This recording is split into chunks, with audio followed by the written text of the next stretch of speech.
नमस्कार, मैं माहिन पठान। स्वागत है आप सभी का कारण न्यूज की खास मुलाकात में। आज मुलाकात में हमारे साथ वाकई खास शख्सियत मौजूद है और बहुत ही खूबसूरत ये पूरा आज मुलाकात होने वाला है, क्योंकि बहुत दिनों बाद कारण न्यूज पर एक अनुभवशाली डॉक्टर हमारे साथ जुड़े हुए हैं। नमस्कार, शिवशंकर आयुर्वेद के तिवारी सर, जो कि सालों से मेडिकल फील्ड में अपना काम कर रहे हैं, आयुर्वेद में काम कर रहे हैं और ना जाने कितनी तरह तरह की बीमारियों से उन्होंने निजात लोगों को दिलाई है अपने उपचार से। अभी जैसा कि आप सब जानते हैं, नागपुर शहर में ही कहूँ कि पूरे भारत देश में कहूँ, तीनों ऋतु एक साथ चल रही है। कभी बारिश हो रही है, कभी गर्मी हो रही है, तो कभी ठंड लग रही है। लेकिन अभी जो मौसम चल रहा है वो तपती बारिश के बीच कड़ी धूप का। तो इसमें बहुत सारे लोगों को जो है सनस्ट्रोक जैसी भयानक बीमारी के सामने होना पड़ रहा है। बहुत लोग इसका शिकार हो रहे हैं, कई लोगों को बहुत ज्यादा इसका प्रभाव पड़ रहा है। तो सनस्ट्रोक के बारे में आज हम तिवारी सर से जानकारी लेंगे। सर, क्या है सनस्ट्रोक, क्या इसके लक्षण होते हैं, क्या इसके बचाव है, सारी चीजें तफसील से हमारे दर्शकों। Thank you Mahin madam. आज के विषय तो बहुत समय सूचक है जी। टेम्परेचर फ्लक्चुएशन इतना हो रहा है इस मौसम के अंदर में, कभी 45, 46, 47 डिग्री तक जा रहा है।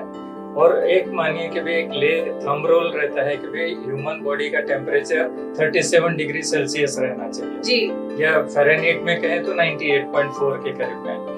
अब ये बॉडी टेम्परेचर जब बाहर के बॉडी टेम्परेचर को मीट आउट करता है तो बॉडी का थर्मोरेगुलेटरी सेंटर डिस्टर्ब होता है। ये थर्मोरेगुलेटरी सेंटर डिस्टर्ब होने की वजह से हमें बुखार, कंटिन्यूअस बुखार की प्रोसेस हो जाती है। और इसके लिए हमारे बॉडी इतना कंप्यूटर जैसा सेंसिटिव है कि अगर आप कोल्ड में देखिए, ज्यादातर लोग कूलर में रहते हैं, एसी में रहते हैं, और थोड़ी देर के लिए भी बाहर निकले या कार की जर्नी कर रहे हैं, एसी में रहते हैं।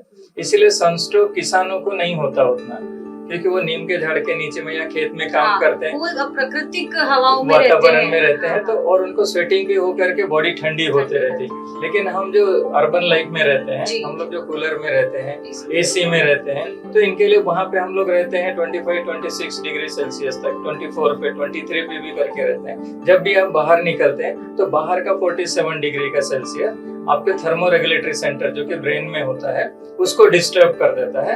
और टेम्परेचर फिर कंट्रोल जो नॉर्मल रहता है बॉडी ने करना चाहिए वो नहीं होता है, और उसमें एकदम से इवापोरेट हो जाता है बॉडी का फ्लूइड। तो फ्लूइड बैलेंस इसका सही ट्रीटमेंट होती है इसके अंदर।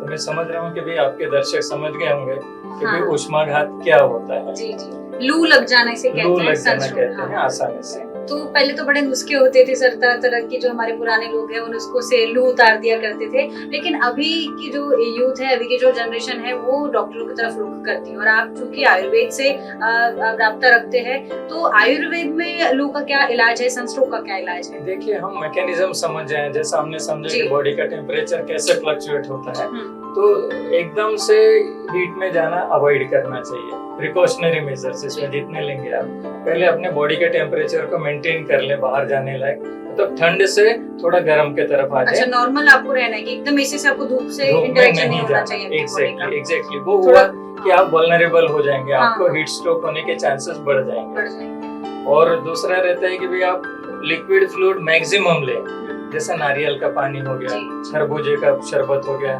तरबूजे का शरबत हो गया। सबसे अच्छा रहता है लेमन वाटर, नींबू शरबत, जिसको हम लोग ORS उसी के फॉर्म में, थोड़ा सॉल्ट भी डाल देंगे उसके अंदर में। इलेक्ट्रोलाइट इम्बैलेंस होता है, उस तरीके से शरीर के इलेक्ट्रॉन और आयंस अगर यदि हम बैलेंस कर देते हैं तो हीट स्ट्रोक कुछ भी नुकसान नहीं कर पाता है और तुरंत हमारा ब्रेन कंट्रोल हो जाता है। तो इसमें कई ऐसे एग्जांपल्स भी देखे गए कि हीट स्ट्रोक से, सनस्ट्रोक से मौतें भी हुई है लोगों की। वो क्या कंडीशन होती है सर, वो क्या फेस होता है? बिल्कुल, वो कैसा रहता है, ब्रेन सडन शॉक में जाता है और एक्सेसिव स्वेटिंग हो गई या बॉडी में का फ्लूइड इवापोरेट हो गया, तो फ्लूइड लॉस हो जाने की वजह से एकदम बीपी डाउन हो जाता है। और उसके अंदर में इसलिए जो होता है कि अपन हीट स्ट्रोक के पेशेंट को तुरंत हॉस्पिटलाइज करके आईवी शुरू कर देते हैं। या प्राइमरी स्टेज पे ऐसे नींबू पानी 3-4 ग्लास दे दें तो 1 बोतल DNS के बराबर फ्लूइड मिल जाता है। तो हमें इस तरीके का कैलकुलेशन करके कितना एक्सपोजर है, थोड़ा भी घबराहट होने लगे तो ORS की चीजें ले ले या नींबू शरबत ले ले, बेस्ट रहते हैं नींबू शरबत। शक्कर नहीं है तो भी चलेगा, नमक डाल करके ले लेना चाहिए।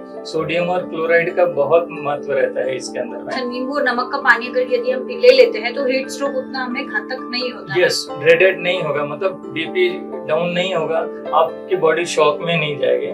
और तुरंत ठंडी जगह पे करके देखिए, हॉस्पिटल्स के अंदर में इस दौरान समर डेज में कोल्ड हाउस या कोल्ड रूम बना करके रखते हैं, मतलब कूलर्स लगा के या एसी रूम लगा करके। तो आपको उस चीज का प्रिकॉशन करना पड़ेगा। तो घर में आप चले जाएं, आइसोलेटर के कूलर के सामने चले जाएं या एसी में चले जाएं और इनटेक भी करें। अच्छा, तो इंटरनल और एक्सटर्नल आपको ठंडा दोनों तरीके से ध्यान रखना है। तो इस तरीके से सन स्ट्रोक के बचाव कैसे है, क्या उसके लक्षण है, क्या हमें लेना चाहिए, कैसे हमें सर ने सूचित किया है कि यदि आप ऐसी कंडीशन में भी आते हैं तो सोडियम क्लोराइड का बहुत अच्छा कॉम्बिनेशन आपने बताया कि वो ले लीजिए, कि शक्कर नहीं भी है तो नमक और नींबू से आप बचाव कर सकते हैं। तो नारियल पानी मुबलक प्रमाण में उपलब्ध है। नारियल वाले हर जगह, हर चौक पे, चौराहे पर कम से कम 1 या 2 नारियल का पानी रोज लेना ही चाहिए समर डेज में।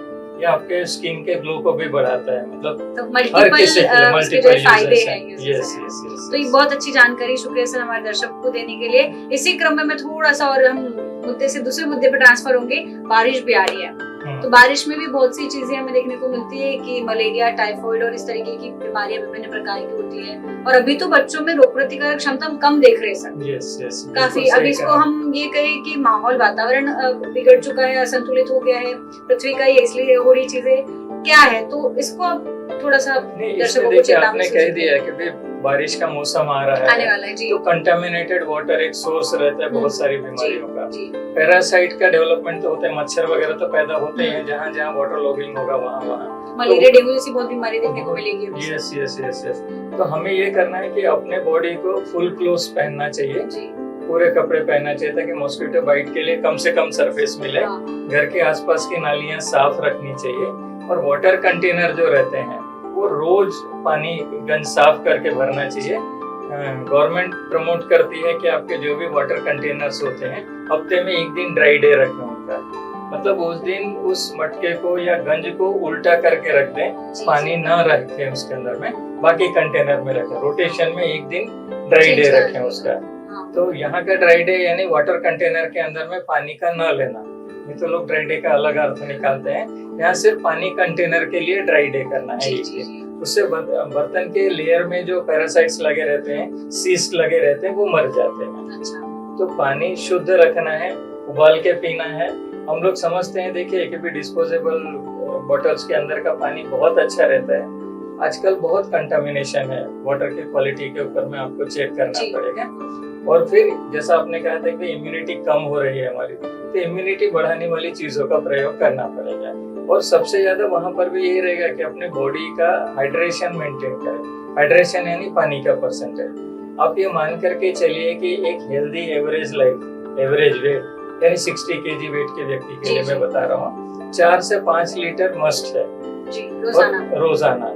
और उसमें एक ये मान करके चले कि जितना आप पानी पी रहे हैं उतना पानी आउटपुट हो, मतलब जितना पेशाब या स्वेटिंग के रूप में पानी निकल रहा है उतना ही पानी कंजम्पशन होना चाहिए, यानी वाटर बैलेंस रहेगा।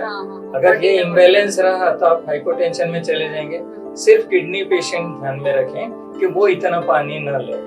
किडनी पेशेंट के लिए इतना है कि भाई वो जितना पानी बाहर निकल रहा है उनके शरीर से, जितना आउटपुट है उतना ही इनपुट रखें। एक्सेस इनपुट से सेलिंग आ जाएगी उनके अंदर। अदर देन किडनी पेशेंट, सारे पेशेंट्स के लिए पानी मस्ट है। पानी ही जीवन है जो कहते हैं ना, वो इसीलिए जरूरी है कि सही मात्रा में भी लेना जरूरी, पर्याप्त मात्रा में हर चीज सही है, संतुलन बनाए रखना उसका बैलेंस कम ज्यादा हो गए तो वो हानिकारक का बैलेंस करना। जी। बहुत खूबसूरत जानकारी दी सर, शुक्रिया। आपने हमारे दर्शकों को आने वाले समय के लिए भी आपको विशेष सावधानी बरतनी है, किस प्रकार से बचाव करना है अपना, अपने घर में परिवार का, बच्चों का, कि किस प्रकार से आसपास का परिसर आपको साफ रखना है। मॉस्किटो बाइट से ज्यादा सरफेस उसको ना मिले, इसलिए फुल क्लोथ्स ही आप प्रिफर करें। और हमारे दर्शकों की सेहत का ध्यान हमें रखना था, इसलिए ये एपिसोड उनको हम डेडिकेट कर रहे हैं।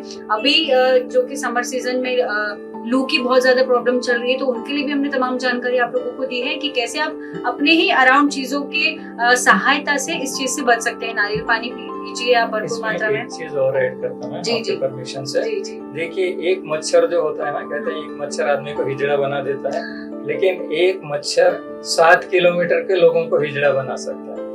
मतलब उसकी ट्रैवल कैपेसिटी 7 किलोमीटर तक होती है।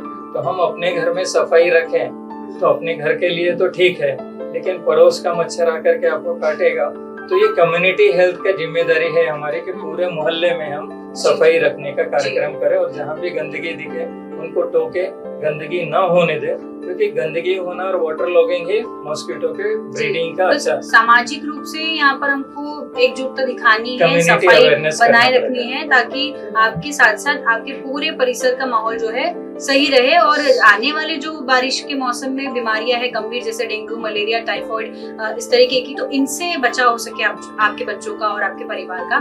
तो शुक्रिया सर, बहुत अच्छी जानकारी हमारे दर्शकों को देने के लिए और सावधान करने के लिए कि आगामी समय में आपको कैसे अपना बचाव करना है, क्या चीजें करनी है। अभी वर्तमान स्थिति जो है जिसमें सनस्ट्रोक हम देख रहे हैं, लू देख रहे हैं, तो इससे आपका क्या बचाव हो सकता है ये भी आपने जान लिया है। तो उम्मीद करते हैं कि आप लोगों को ये एपिसोड पसंद आएगा और जानकारी आप जो है इसको अमल में लाकर अपना और अपने परिवार की सेहत का ध्यान रखें। जुड़े रहिए कारण न्यूज़ के साथ। धन्यवाद।